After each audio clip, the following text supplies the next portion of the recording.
안녕하십니까. 누리행정사입니다. 오늘은 교원 소청심사 사례에 대해서 말씀드려보겠습니다.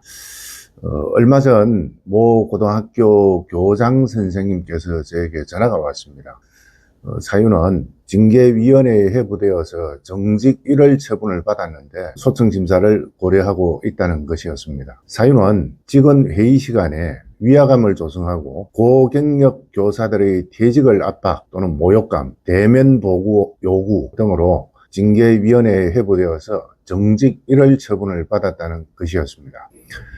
징계위원회에서는 제출된 자료만 가지고는 사실조사 내용을 반박할 만한 새로운 사실이 없고, 사실조사 결과 학교장으로서 성실 및 품위 유지 의무를 다하지 못했다라고 하며 국가공무원법 56조 성실의무, 63조 품위 유지 의무를 위반했다라고 해서 정직 1월 처분을 받았는데, 실체적 진실과 다른 부분이 있고 또 이거를 징계 사유로 가중한 징계 처분을 하는 것에 있어서 다소 부당하고 또 이를 소명하고자 소청심사를 청구해 보겠다는 것이었습니다.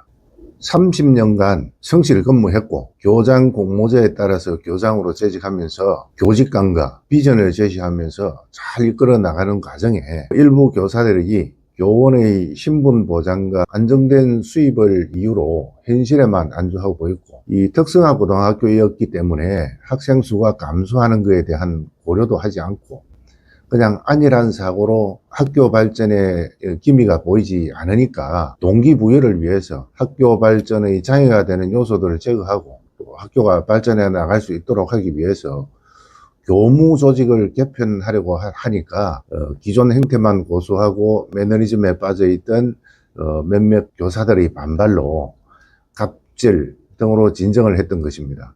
살펴보니까 학교 비품 또는 물품들을 공공재산이 아닌 자신들 것으로 생각하고 사적인 용도로 사용하는 것이 있어서 이를 한수 조치했고, 또 기타 불합리했던 여러 요소들을 개선해 나가면서 학교 발전을 위해 제시한 비전과 원활한 운영 및 직무 수행을 위해 취한 조치에 몇몇 교사들이 반발하면서 학교 교장 선생님이 일부 실수한 내용을 갑질로 포장한 부분이 좀 있는 것 같았습니다. 그래서 이 부분을 적극적으로 어필했습니다. 학교장으로 개인의 영달이나 경제적 이익을 얻기 위함이 아니고 소명의식을 가지고 학교를 발전시키기 위해 개혁을 추진하던 중 이 사건 발단이 됐던 것입니다. 이 사건이 당시 언론에도 보도되고 또 몇몇 교사들이 경찰에 고발을 했는데, 경찰에서는 이 사건 수사 후 무혐의 처분을 받았습니다.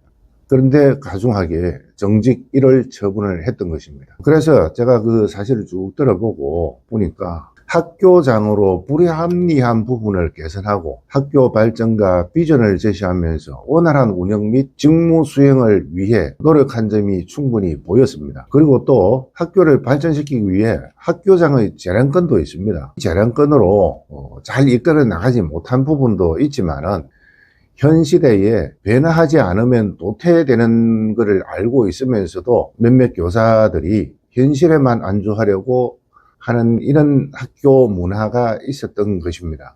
그러니까 학교장으로서 업무 동료 취지로 몇 차례 가격한 말을 하긴 했지만 본인들의 근무 태도나 무사 안일함을 반성하지 않고 상대방의 허물만 보면서 이 사건 발단이 되었다는 점을 소청심사를 통해서 어필을 했습니다.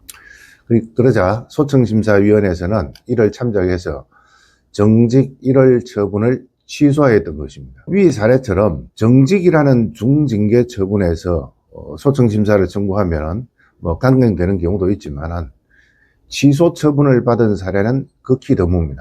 부당한 징계 처분에 맞서서 싸우는 것은 쉽지 않습니다. 징계 사유가 사실과 다르거나 처분이 가중하다고 판단된다 하더라도 혼자서 소청심사를 진행하는 것은 어려울 수 있습니다. 이 사건 사례에서 알 수 있듯이 누리행정사의 도움으로 부당한 징계 처분을 취소받은 사례도 있습니다.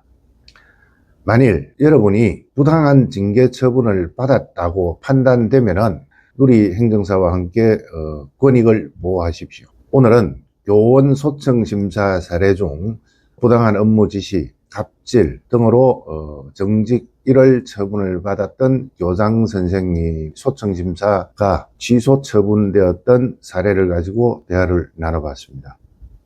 감사합니다.